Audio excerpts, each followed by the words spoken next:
አምላካችን ገልጦ የሚረባንንና የሚጠቅመንን ነገር እንዲያስተምረን የእሱ ቅዱስ ፍቃዶ ይሆነልን። የአባቴን ቤት የንግድ ቤት አታድርጎት። የዮሐንስ ወንጌል ምዕራፍ 2 ቁጥር 16።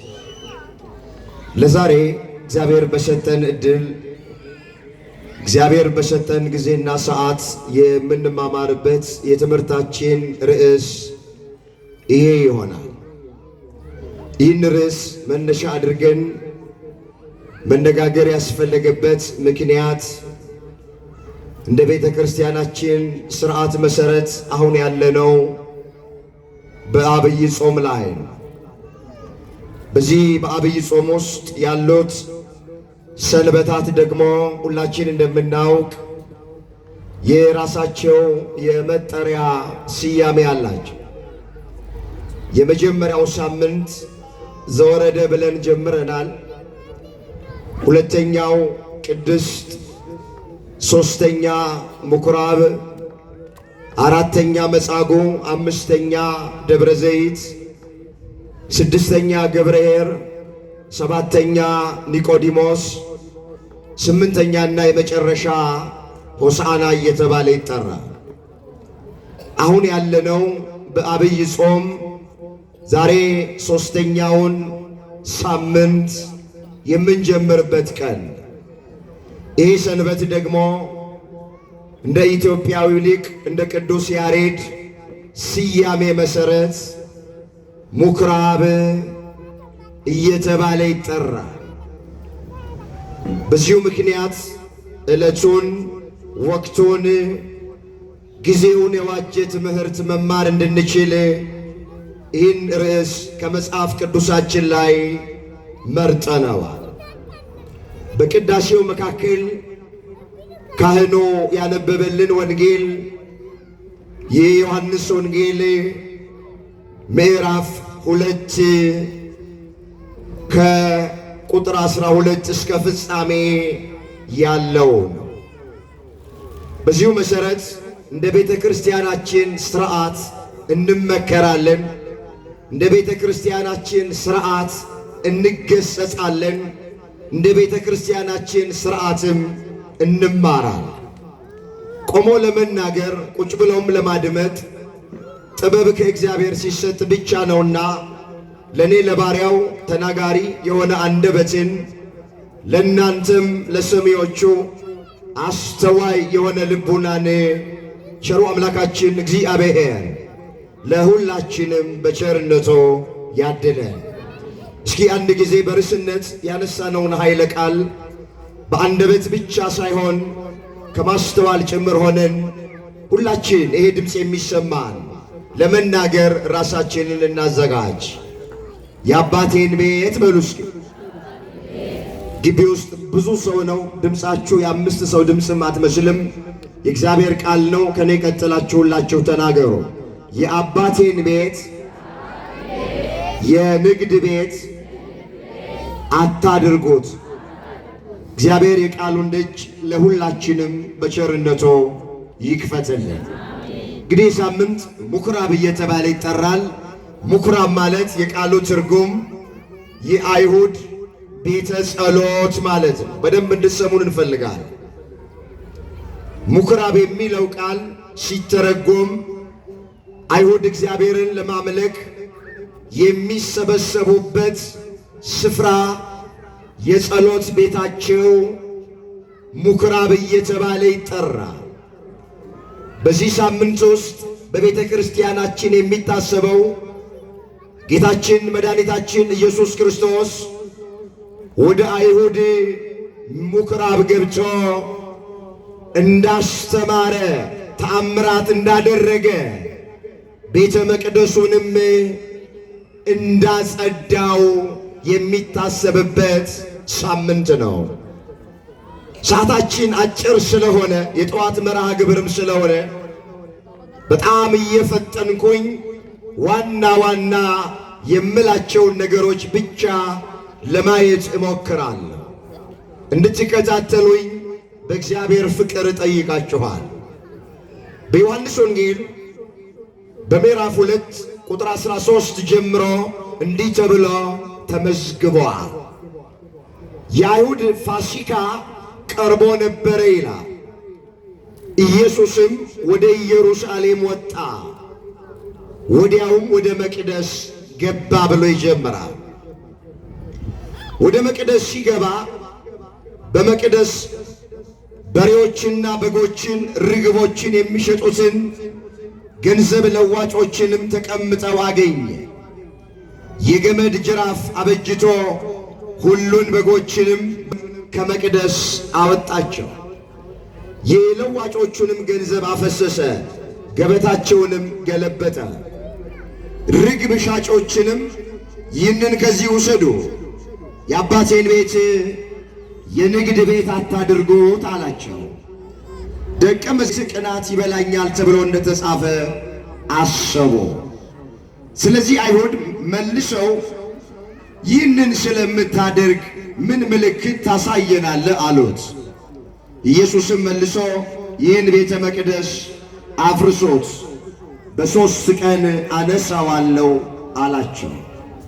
ስለዚህ አይሁድ ይህ ቤተ መቅደስ ከ46 ዓመት ጀምሮ ይሰራ ነበረ። አንተስ በ3 ቀን ታነሳዋለህ አሉት። እርሱ ግን ስለ ሰውነቱ ቤተ መቅደስ ይል ነበረ።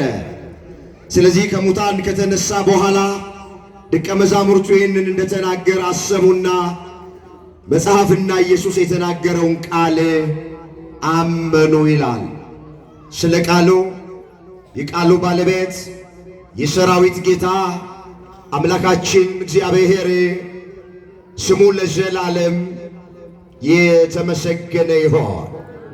እስኪ ወደ ኋላ እንመለስና እየዘረዘርን አንድ በአንድ አሁን ያነበብነውን እንመልከተው። ሲጀምር ታሪኩ እንዲህ ብሎ ይጀምራል። የአይሁድ ፋሲካ ቀርቦ ነበረና ኢየሱስ ክርስቶስ የፋሲካን በዓል ሊያከብር ወደ ኢየሩሳሌም ወጣ ብሎ ነው የሚጀምረው። ሁላችን እንደምናውቅ አይሁድ የሚያከብሯቸው ብዙ በዓላት አሉ። አንደኛ በዓለ ሰዊት ብለው ወይም የእሸት በዓል ብለው ያከብራል። የቂጣ በዓል ብለው ያከብራል። በዓለ መጸለይት ብለው የሚያከብሩት በዓላል የፋሲካ በዓልም ብለው ያከብራል። ፋሲካ ማለት የቃሉ ትርጉም በዕብራይስጥ ፓሳ ተብሎ ይጠራል። በእንግሊዘኛው ፓስ ኦቨር ተብሎ ይጠራል። ወደ አማርኛ ሲመለስ አልፎ መሄድ ማለት ነው። ፋሲካ ማለት ማለፍ ማለት። ይህንን የፋሲካ በዓል በብሉይ ኪዳን ለመጀመሪያ ጊዜ ያከበሩት እስራኤላውያን ናቸው። መጽሐፍ ቅዱስ የምታነቡ ሰዎች በኦሪት ዘጸአት ምዕራፍ 12 ቁጥር 1 ጀምሮ ማንበብ ትችላላችሁ። እስራኤል ከግብፅ የባርነት ቤት ሊወጡ ሲሉ በግ አርደው የበጉን ደም በቤቱ ጉበንና ማዕዘን ላይ እንዲቀቡት ታዘዋል። ቀሳፊው መልአከ ሞት ሲመጣ የእስራኤላውያንን ቤት እያለፈ ምልክት ያለበትን ቤት እያለፈ ወደ ግብፃውያን ቤት እየገባ የበኩር ልጅ የገደልበት በዓል ማለት። እንደታዘዙት የፋሲካውን በግ አረዱት። ደሙን እስራኤላውያን በቤታቸው ማዕዘን ላይ በቤታቸው ጉበን ላይ ደሙን እንደ ምልክት ቀቡት ይላል። የታዘዘው ቀሳፊ መልአከ ሞት ሲመጣ ምልክቱን ባየ ጊዜ የእስራኤላውያንን ቤት አለፈ ይላል። ፋሲካ ማለት ይሄ ነው። ማለፍ ማለት ነው። አልፎ መሄድ ማለት ነው ፋሲካ ማለት።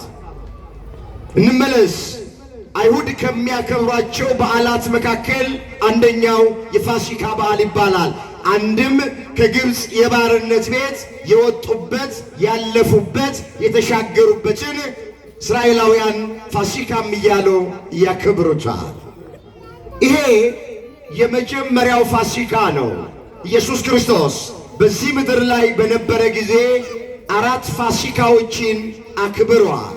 የተሰቀለውም በ4ኛው ፋሲካ ነው። ወዲያ ወደ ኢየሩሳሌም ወጣ፣ ወደ መቅደስም ገባ ይላል መጽሐፍ ቅዱስ። ጌታችን ኢየሱስ ክርስቶስ ማታ ማታ በደብረ ዘይት ተራራ ኤልዮን በሚባል ሸለቆ ያድራል። በጠዋት ደግሞ በማለዳ ወደ ቤተ መቅደስ እየመጣ ያስተምራል። ያዘኑትን በቃል ያጽናናል፣ የተጨነቁትን በቃሉ ያረጋጋል፣ ተስፋ የቆረጡትን በቃሉ የተቆረጠባቸውን ተስፋ ይቀጥላል፣ የአልቃሾችን እንባ ያብሳል።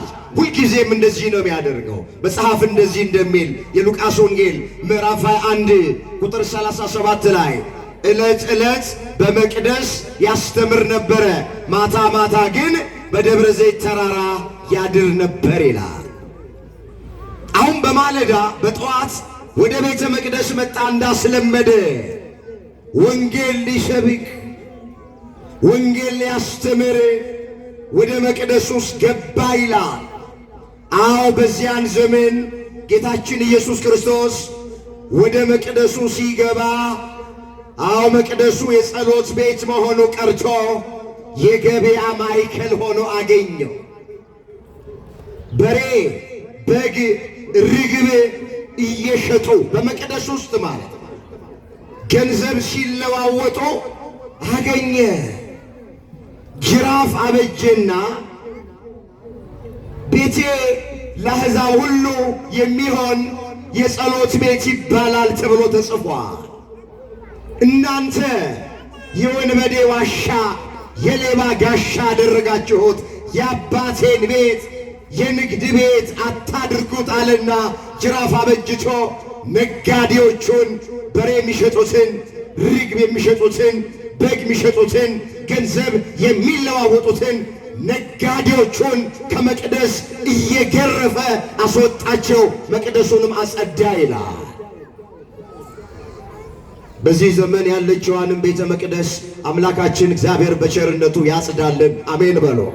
እንመጣበታለን። ይህም ቤተ መቅደስ ቆሽሾብናል። ዛሬ ብዙ ነጋዴዎች እናየዋለን። እንግዲህ ዛሬ እኛ አገልጋዮችን የሚመለከት ነው። እንቻለው በደንብ እንቻለው። በተለይ ከምዕመናን ይልቅ የዛሬው የምኩራብ ትምህርት የመቅደሱን አገልጋዮች የሚመለከት ትምህርት ነው።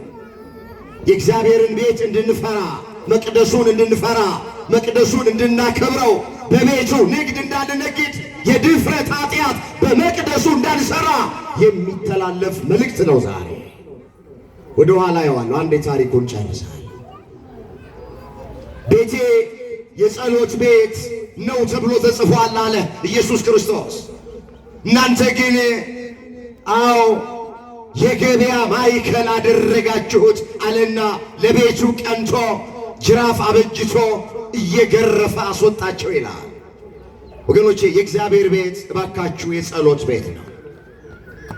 እንዲህ ተብሎ ተጽፏል በትንቢተ ኢሳይያስ ምዕራፍ 56 ቁጥር 7 ላይ ቤቴ ለአሕዛብ ሁሉ የሚሆን የጸሎት ቤት ይባላል። በዚህ ስፍራ የምትጸልዩትን ጸሎት እሰማለሁ ተብሎ ተጽፏል። እግዚአብሔር የምንጸልየውን ጸሎት የሁላችንን በቸርነቱ ይስማን። በዚህ በአብይ ጾም ውስጥ ልናደርጋቸው ከሚገቡ ነገሮች መካከል አንደኛው ጥብቅ ጸሎት ስለ ሀገራችን ስለ ኢትዮጵያ፣ ጥብቅ ጸሎት ስለ ቤተ ክርስቲያናችን፣ ጥብቅ ጸሎት ስለ ተሰደዱት፣ ጸሎት ስለ ተራቡት፣ ጸሎት ታመው በደዌ ዳኛ ባልጋ ቁራኛ ስላሉት ማቅረብ መቻል አለብን። የሁላችሁ እግረ መንገድ ጾማችን ትርጉም የሚኖረው በጽድቅ ስነ ምግባራት ሲታጀብ ነው። የጽድቅ ስነ ምግባራት የሚባሉት አንደኛ ጸሎት ነው፣ ሁለተኛ ምጽዋት ነው፣ ሶስተኛው ስግደት ነው። አንድ የሚጾም ሰው መጸለይ አለበት። አንድ የሚጾም ሰው ምጽዋት መስጠት አለበት። አንድ የሚጾም ሰው አቅሙ እንደፈቀደ ለእግዚአብሔር ስም በጉልበቱ መንበርከክ አለበት። እየጾምን የማንጸልይ ከሆነ የረሃብ አድማ ነው። እየሰማችሁኝ ነው? አንድ ሰው እየጾመ ጸሎት የማይጸልይ ከሆነ የግድ ረጅም ጸሎት አይደለም፣ ቢያንስ አቡነ ዘበሰማያት የሚለውን ጸሎት የማይጸልይ ከሆነ ውዳሴ ማርያም የማያደርስ ከሆነ የረሃብ አድማ እየመታ ነው ማለት እንጂ በዚህ ጾም እግዚአብሔር አይከብርም። በደንብ አድርጋችሁ ስሙን። የምንጾምበት ምክንያት አንዱ ለመጸለይ እኮ ነው። ስለዚህ እየጾማችሁ ያላችሁ አባቶቼ፣ እናቶቼ፣ እህቶቼና ወንድሞቼ ጾማችሁ በጽድቅ ስነ ምግባራት መታጀብ አለበት። ጾሙ ትርጉም እንዲኖረው፣ ጾሙ ቅድመ እግዚአብሔር እንዲደርስ፣ ጾማችን እግዚአብሔርን የሚያስደስት ጾም፣ በእግዚአብሔር ዘንድ የተወደደ ጾም እንዲሆን ጸልዩ። ስለ ሀገራችሁ ጸልዩ፣ ስለ ቤተ ክርስቲያናችሁ ጸልዩ፣ ስለ ወገኖቻችሁ ጸልዩ፣ ስለ ራሳችሁም ጸልዩ። እግዚአብሔር የጸሎትን መንፈስ የጸሎትን ሕይወት ለሁላችንም በቸርነቱ ያድለን። ብዙዎቻችን በትዝታን ያለነው የዛሬን አድርገውና እንደኔ ጸሎተኛ የለም የሚሉ ሰዎች አሉ። ዛሬ ግን ጸሎቱን እርግፍ አድርገው ትተውታል። ውዳሴ ማርያማቸው የት እንዳለ ማያውቁ ሰዎች አሉ። ዳዊታቸው የት እንዳለ ማያውቁ ሰዎች አሉ። መዝገበ ጸሎታቸውን አሽቀንጥረው የጣሉ ሰዎች አሉ። በትዝታ የሚኖሩ እኔ እኮ ጥሩ ጸሎተኛ ነበርኩ ትላለች። ክርስትና ትዝታ አይደለም። ክርስትና ነበርኩ ብለን የምናወራው አይደለም። ክርስትና ሆኖ መገኘት ነው። ክርስትና ወደ ታች አይደለም ማደግ፣ ክርስትና ወደ ላይ ነው ማደግ። የብዙዎቻችን እድገት እንደ ካሮት ቁልቁል ነው እያደግን ያለ ነው። እግዚአብሔር ጸሎቱን እንድንጨምር ሁላችንን ይርዳ። ጾሙን እንድንጨምር እግዚአብሔር ይርዳ። እንመለስ። ቤቴ የጸሎት ቤት ነው እንጂ የንግድ ቤት አይደለም አለ። አዎ የእግዚአብሔር ቤት የጸሎት ቤት ነው። ንገሩኝ፣ የእግዚአብሔር ቤት የምን ቤት ነው? ቅዳሴውን የምናስቀድስበት ነው። ኪዳኑን መተን ከአባቶቻችን ጋር የምናደርስበት ነው። ሰዓታትና ማህሌት የምንቆምበት ነው። በእንደዚህ አይነት ጉባኤ ቁጭ ብለን የእግዚአብሔርን ቃል የምንሰማበት ነው። የከንፈራችንን ፍሬ ዝማሬ፣ ምስጋና ለአምላካችን ለእግዚአብሔር የምናቀርብበት ቤት ነው የእግዚአብሔር ቤት። መጽሐፍ እንደዚህ ይላል። ሁለተኛ ዜና መዋዕል ምዕራፍ 7 ቁጥር 11 ላይ በብሉይ ኪዳን ለመጀመሪያ ጊዜ ለእግዚአብሔር ቤት የሰራው ታውቃላችሁ፣ የዳዊት ልጅ ሶሎሞን ነው። ሶሎሞን የእግዚአብሔርን ቤት ሰርቶ ሲጨርስ የምርቃቱ ቀን ይላል መጽሐፍ፣ እግዚአብሔር ተገለጠለትና እንደዚህ አለው፣ ሶሎሞን አለው ጸሎትህን ሰምቻለሁ አለው። ጸሎትህን ምን ብያለሁ? እግዚአብሔር የሁላችንን ጸሎት ይስማ። ከዛ ምን አለው? ይህንን ቤት ለራሴ ለመስዋዕት ቤት መርጫዋለሁ። ዝናብ እንዳይዘንብ ሰማያቱን ብዘጋ ወይም ምድሪቱን ይበላ ዘንድ አንበጣውን ባዝ፣ በሕዝብ ላይ ቸነፈርን ብሰድ፣ በስሜ የተጠሩት ሕዝቤ ሰውነታቸውን አዋርደው ፊቴን ቢፈልጉ ከክፉ መንገዳቸው ቢመለሱ በሰማይ ሆኜ እሰማቸዋለሁ፣ ኃጢአታቸውን ይቅር እላለሁ፣ ምድራቸውንም እፈውሳለሁ። በዚህ ስፍራ የሚጸለየውን ጸሎት ጆሮቼ ያደምጣሉ፣ ዓይኖቼም ይመለከታሉ።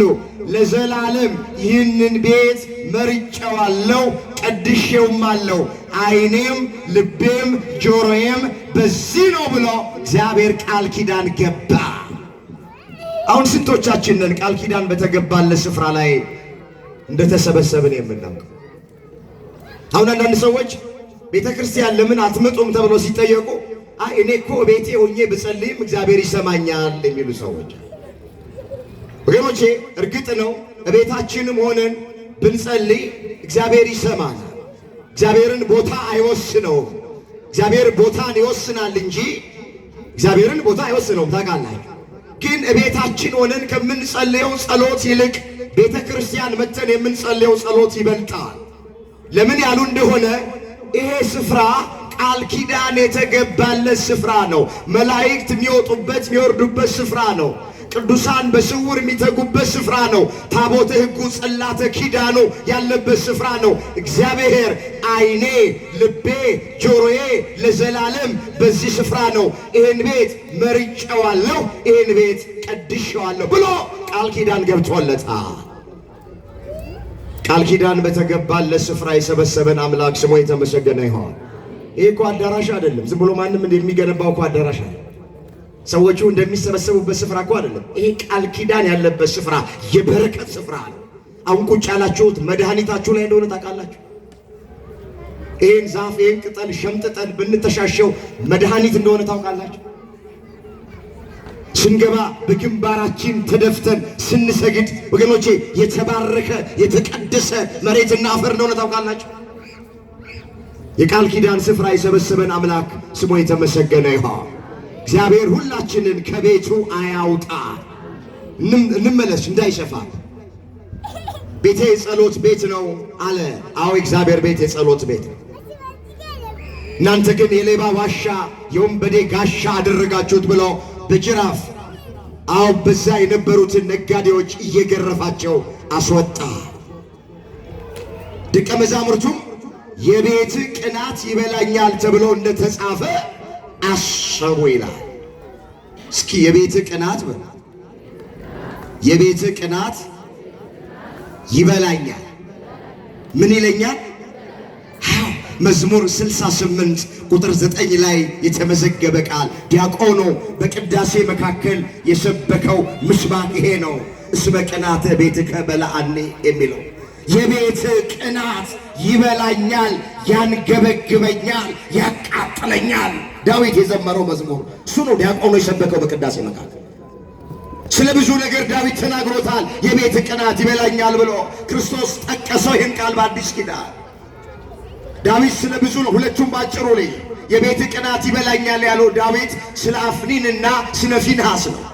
አፍኒንና ፊንሃስ የሚባሉት ሁለቱ የካህኑ የዔሊ ልጆች ወደ መገናኛው ድንኳን ለአገልግሎት ከሚመጡት ልጃገረዶች ጋር በታቦተ ጽዮን አጠገብ በድፍረት አብረው ይተኙ ነበረ፣ ያመነዝሩ ነበረ። መቅደሱን አይፈሩትም ነበረ፣ መቅደሱን አያከብሩትም ነበረ። እንደዚህ ይላል አንደኛ ሳሙኤል ምዕራፍ 2 ቁጥር 12 ላይ የተመዘገበ ቃል የዔሊ ልጆች ምናምንቴዎች ነበሩ፣ እግዚአብሔርንም አያውቁትም ነበረ ይላል። እስኪ የዔሊ ልጆች ምናምንቴዎች ነበሩ፣ እግዚአብሔርንም አያውቁትም ነበረ። ይኸውላችሁ ምናምንቴ ያሰኛቸው ነገር 3 ነው። አንደኛ የዔሊ ልጆች አፍኒን እና ፊንሃስ ምናምንቴ ያሰኛቸው ነገር ለእግዚአብሔር የሚቀርብ መስዋዕት አለ በቤተ መቅደስ ውስጥ። በዚያ ዘመን መስዋዕቱ ለእግዚአብሔር ከመቅረቡ በፊት እየቀደሙ መስዋዕቱን ይበሉ ነበረ። የመጀመሪያ ምናምንቴ ያሰኛቸው ባጭሩ ይሄ። ሁለተኛ አፍኒንና ፊንሃስን ምናምንቴ ያላቸው መጽሐፍ በቀዳማይ ሰዓተ ሌሊት በርቶ በቀዳማይ ሰዓተ መዓልት የሚጠፋ መብራት አለ፣ በመቅደስ ውስጥ የሚበራ መብራት። እነዚህ ሁለት የመቅደስ አገልጋዮች ባዶ መቅደስ ውስጥ መብራቱ እየበራ ለምን ያድራል ብለው ለእግዚአብሔር የተቆረቆሩ በመምሰል መብራቱን ያጠፉት ነበረ። ምናምንቴ ያሰኛቸው ሁለተኛ ይሄ ነው። ይኸውላችሁ በቴክኒክና በታክቲክ እግዚአብሔርን ማስደሰት አይቻልም። አድርጎ የተባልነውን ማድረግ ነው፣ አታድርጎ የተባልነውን አለማድረግ ነው። መብራቱ እንዳይጠፋ ብሏል እግዚአብሔር። ሌሊቱን ሙሉ በመቅደስ ውስጥ እየበራ ይደር ብሏል እግዚአብሔር። በቃ እግዚአብሔር ካለ አለ ነው። እነዚህ ሁለት ብላቴኖች ግን ባዶ መቅደስ ውስጥ መብራት እየበራ ለምን ያድራል ብለው ለቤተ መቅደሱ የተቆረቆሩ በመምሰል መብራቱን ያጠፉት ነበረ። ምናምንቴ ያሰኛቸው ሁለተኛው ይሄ ነው። ሶስተኛ የዔሊ ልጆች ምናምንቴዎች ነበሩ የሚለው መጽሐፍ ምናምንቴ ያሰኛቸው ወደ መገናኛው ድንኳን ለአገልግሎት ከሚመጡት ልጃገረዶች ጋራ በድፍረት አብረው ተኝተው ያመነዝሩ ነበረ። መቅደሱን አይፈሩትም ነበር። ይሄን ሲመለከት ዳዊት ምን አለ? የቤት ቅናት በላኝ። በመቅደሱ ውስጥ እርኩሰት ሲሰራ፣ ነውር ሲሰራ አይቶ የቤት ቅናት በላኝ አለ።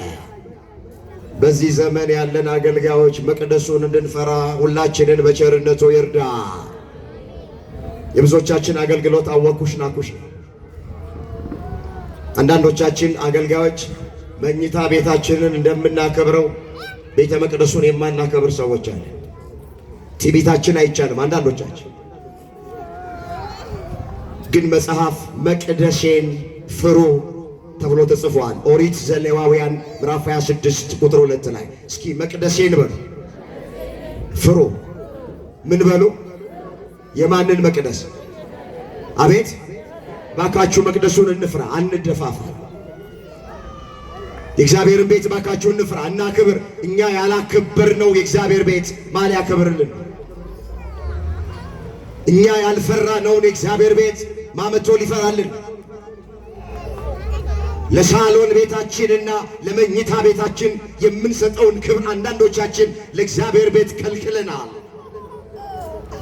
አገልግሎታችን በድፍረት ነው። አገልግሎታችን አወኩሽ ናኩሽ ነው። ከኔ በላይ ማን አለ? ምን አገባችሁ የሚሉ ሰዎች አሉ። እግዚአብሔር አይቶ አይቶ አይቶ አንድ ቀን ይቀጣል፣ ጅራፉን ያነሳል። እንመለስ። የቤት ቅናት ይበላኛል ተብሎ እንደተጻፈ አሰቡ ደቀ መዛሙርቱ። ስለዚህ አይሁድ መጡና ኢየሱስ ክርስቶስን እንደዚህ አሉት፣ ይሄንን ስለምታደርግ ምን ምልክት ታሳየናለህ አሉት።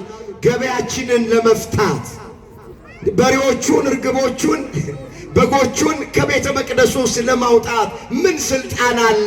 በምን ስልጣን ነው ገበያችንን የምትፈታብን? እነሱ ተመችቷቸዋላ።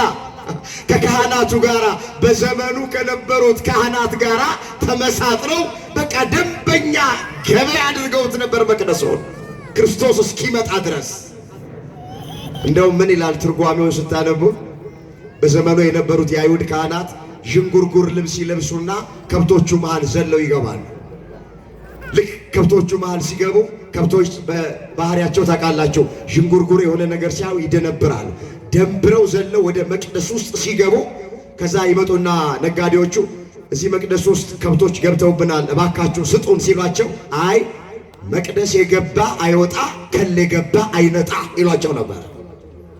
ስለዚህ በደንብ በዘመኑ የነበሩት የአይሁድ ካህናት ከነጋዴዎቹ ጋር ተባብረው መቅደሱን አርክሰውት ነበር። ሊከለክሉ ይቀርና ውጡ ሊሏቸው ይቀርና ይሄ እኮ የጸሎት ቤት ነው ማለት አይደለም፣ ተስማምተው መቅደሱ ላይ በደንብ ይነግዱ ነበር። አሁን ክርስቶስ መጥቶ በጅራፍ እየገረፈ ሲያስወጣቸው ምን ብለው ጠየቁት? ይሄን ስለምታደርግ ምን ምልክት ታሳየናለህ? ምን ማለታቸው ነው? ገበያችንን፣ ጥቅማችንን ለምንድን ነው የምታስቀርብን አለ። ይኸውላችሁ ቤተ መቅደሱ ሲቆሽሽ ዝም ብለው ጥቅማቸው ሲነካ ተነሱ። የገቢ ምንጫቸው ሊደርቅ ሲል፣ የሚያገኙት ጥቅም ሊቋረጥ ሲል ለምንድን ነው ገበያውን የምትፈታው አሉት። አንተ ከሌዋውያን ካህናት ወገን አይደለህም፣ ወይም ከነገሥታትም አይደለህም። ለምንድን ነው ገበያው በምን ስልጣን ይሄንን ታደርጋለህ አሉት። እሱም እንደዚህ አላቸው፣ ይህን ቤተ መቅደስ ይህን መቅደስ አፍርሶት እኔ በሦስተኛ ቀን አነሳዋለሁ አላቸው። በሦስተኛ ቀን ምን እለዋለሁ? በቃ ይሄ ምልክቱ ይሄ ነው አላቸው። መቅደሱን አፍርሱት እኔ በሦስተኛው ቀን አነሳዋለሁ። አይሁድ ምን አሉት? እንዴ ይሄ ቤተ መቅደስ እኮ 46 ዓመት ነው የፈጀ ቤተ መቅደስ ነው፣ አንተ እንዴት በ3 ቀን አነሳዋለሁ ትላለህ አሉት። እሱ የሚናገረው ሌላ፣ የነሱ መልስ ሌላ፣ አራምባና ቆቦ። እሱ ይሄን ቤተ መቅደስ አፍርሱ ሲል መቅደስ ብሎ የሚናገረው ስለ ሰውነቱ ነው። ይህን መቅደስ አፍርሱት ማለት እኔን ትገሉኛላችሁ ማለት ነው። ኢየሱስ ክርስቶስ በአንዳንድ ስፍራ መቅደስ ተብሎ ተጠርቷልና በዚህ በትንቢተ ኢሳይያስ ምዕራፍ 8 ቁጥር 13 ላይ ነገር ግን የሚያስፈራችሁና የሚያስደነግጣችሁ እሱ ይሁን፣ እሱም በልባችሁ ቀድሱት አለና እሱም ለመቅደስ ይሆናል አለ ነቢዩ አስቀድሞ። ስለዚህ ኢየሱስ ክርስቶስ መቅደስ ተብሎ ይጠራል። ይሄን መቅደስ አፍርሱት ማለት እኔን ትገሉኛላችሁ ማለት ነው። ስለ ሰውነቱ ነው የሚናገረው። ነገር ግን በሦስተኛው ቀን አነሳዋለሁ ደግሞ ሲል በሶስተኛው ቀን መግነዝ ፍቱልኝ፣ መቃብር ክፈቱልኝ ሳልል በፍቃዴ እንደሞትኩኝ በስልጣኔ እነሳለሁ ማለት ነው። ስለ ራሱ ነው የተናገረው። ይህን መቅደስ አፍርሱት ማለት እኔን ትገሉኛላችሁ። እነሱ ግን ዘሩባቤል የሰራው ቤተ መቅደስ አለ 46 ዓመት የፈጀ። ስለዚህ ምን አሉት? እንዴ ይሄ ቤተ መቅደስ እኮ 46 ዓመት ፈጅቶ የተሰራ ነው፣ አንተ እንዴት በ3 ቀን ትሰራዋለህ አሉት። ዘሩባቤል 46 ዓመት ቢፈጅበት ኢየሱስ ክርስቶስ በ46 ሰከንድ መስራት ይችላል አይችልም? ንገሩኝ፣ ይችላል አይችልም? ይሄ የማይሆን ንጽጽር ነው። ባካችሁ ስናነጻጽርም ንጽጽራችን ጤነኛ ይሁን። ዘሩባቤልና ክርስቶስ አይነጻጸሩም። ዘሩባቤል 46 ዓመት የፈጀበት ቤተ መቅደሱን ሲሰራ ባጭሩ ላስታውሳችሁ። እስራኤል በአንድ ወቅት ተማርከው ወደ ባቢሎን ወርደው ነበር። በዛ በባቢሎን 70 ዓመት በምርኮ ቆይተዋል። ስንት ዓመት አልኳችሁ? 70 ዓመት። መከራው ሲበዛባቸው እንደዚህ ብለው ስዕለት ተሳሉ። ከምርኮ ብንመለስ ወደ አገራችን ወደ ኢየሩሳሌም ሚጠት ቢደረግልን ልክ አገራችን እንደገባን ከምርኮ እንደተመለስን ዘር እንዝራ ቤት እንስራ አንልም። ለኛ ቤት አንሰራም፣ ዘርም አንዘራም፣ ለአምላካችን ለእግዚአብሔር የሚሆን ቤት እንሰራለን ብለው እስራኤል ተሳሉ። እግዚአብሔር ጸሎታቸውን፣ ልመናቸውን፣ ስዕለታቸውን ሰማና ከባቢሎን ምርኮ ነፃ ወጣቸው። ወደ አገራቸው ወደ ኢየሩሳሌም አስገባቸው። ልክ አገራቸው ሲገቡ ግን የተሳሉትን ስዕለት ረሱና ለራሳቸው ዘር መዝራትና ቤት መስራት ጀመሩ። የተሳሉት ምን ብለው ነበረ? ለአንተ ቤት እንሰራለን፣ ለእኛ ቤት አስቀድመን አንሰራም ብለው ነበረ። ግን ወደ ሀገራቸው ከገቡ በኋላ የተናገሩትን ረሱ። አሁን የብዙዎቻችን ችግር ዙሪያው ገደል ሲሆንብን፣ ቀኑ ሲጨልምብን፣ ሰማይ የተደፋብን ሲመስለን፣ አጣብቂኙ ስንገባ፣ ግራ ሲገባን ቅዱስ ሚካኤል እግዚአብሔር መድኃኔ ዓለም እንዲያርግልኝ፣ እንዲህ ካደረክልኝ እንዲያደርግልሃለሁ እንላለን።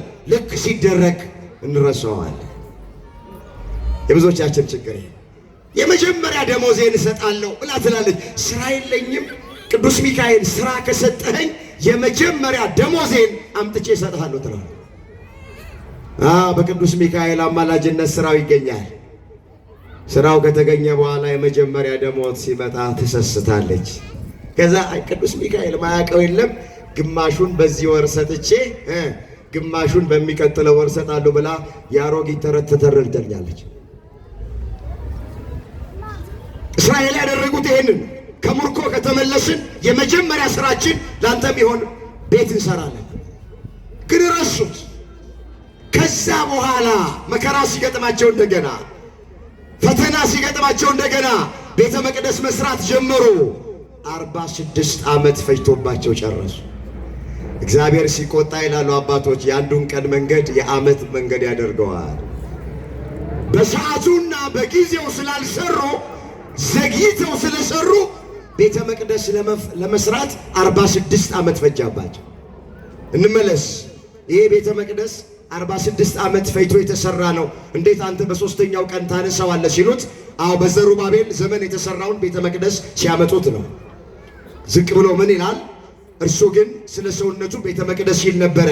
ከሙታን ከተነሳ በኋላ ደቀ መዛሙርቱ ይህን እንደተናገረ አሰቡና መጽሐፍና ኢየሱስ የተናገረውን ቃል አመኑ ይላል። ወደ ርዕሳችን ጋር እንምጣ። ጥቂት መልእክት አስተላልፈን ትምህርታችንን እንቋጭ። የአባቴን ቤት የንግድ ቤት አታድርጓት።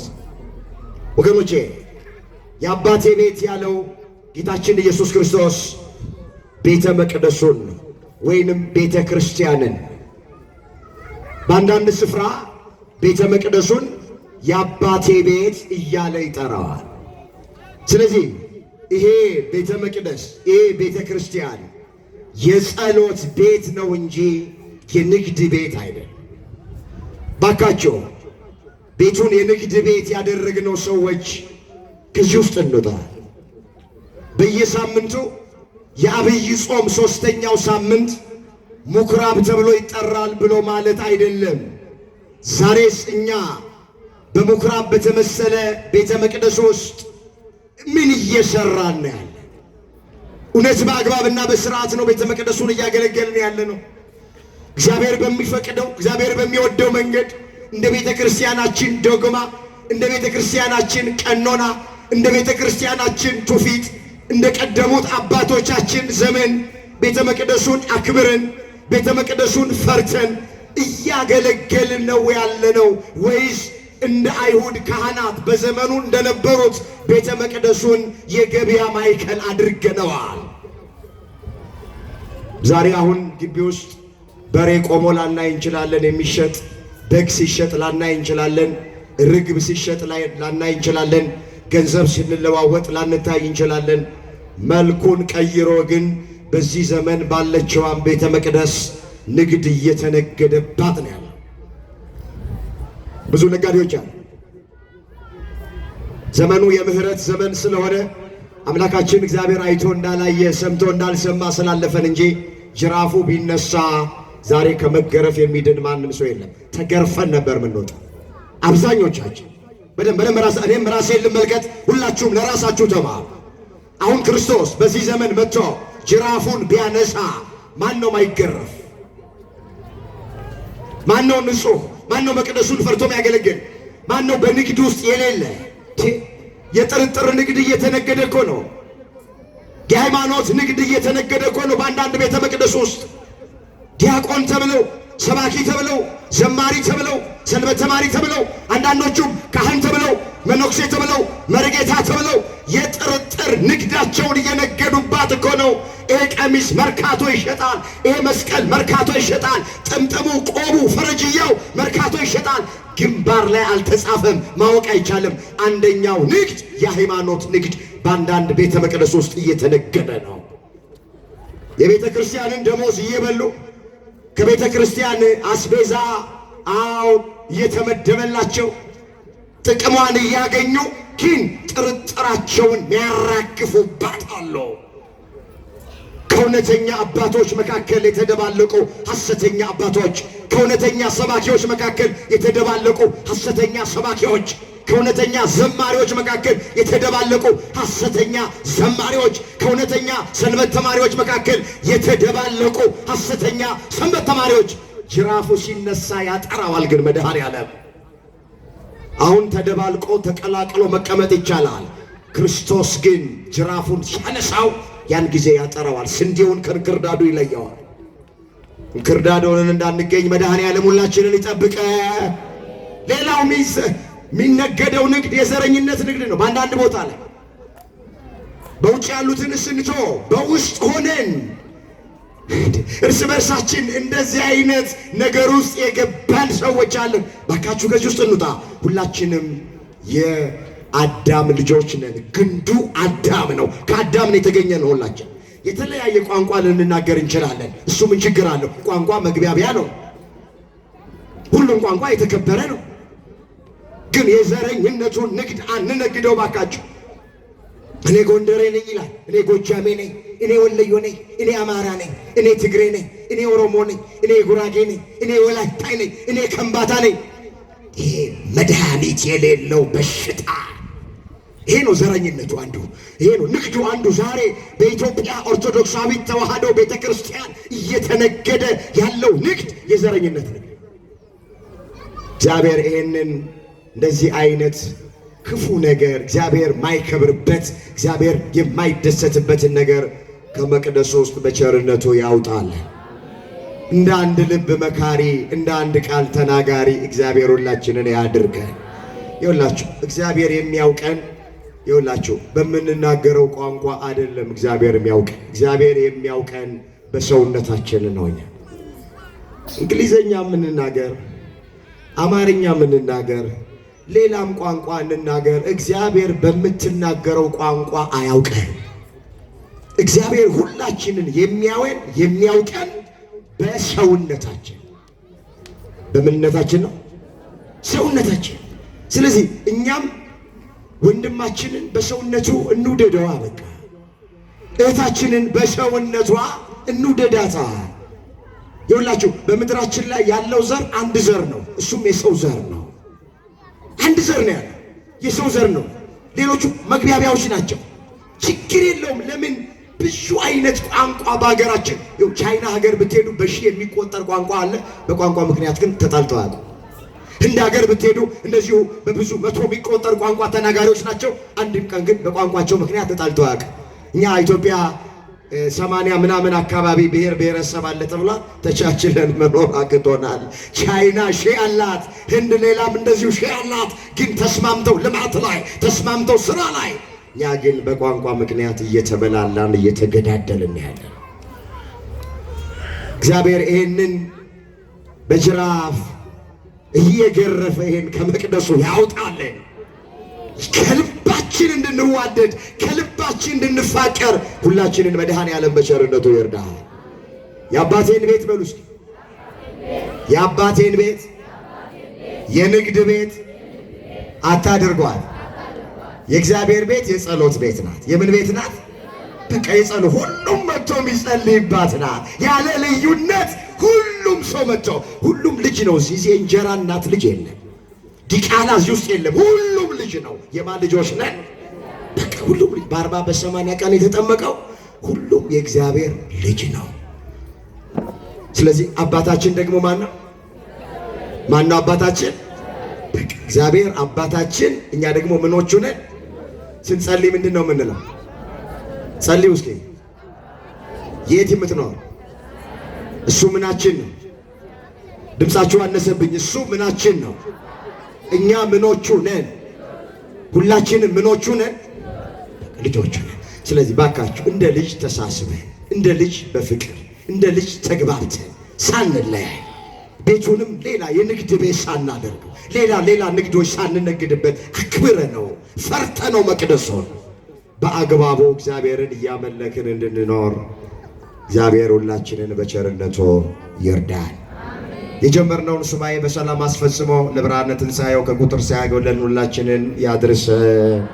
ቅዱስ ሚካኤል ከፊት ይምራን፣ ከኋላ ይከተለን።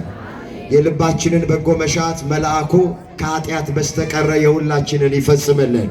ሽማግሌዎቹን እግዚአብሔር ይጠብቅ፣ እናቶቻችንን እግዚአብሔር ይጠብቅ፣ ወጣቱን እግዚአብሔር ይባርክ፣ ሕፃናቱን እግዚአብሔር ያሳድጋቸው። ከሰንበት በረከት ሁላችንን ያሳትፈን። ቀናችንን መድኃኔዓለም ይባርክልን። የሁላችንን መጨረሻ እግዚአብሔር ያሳይ።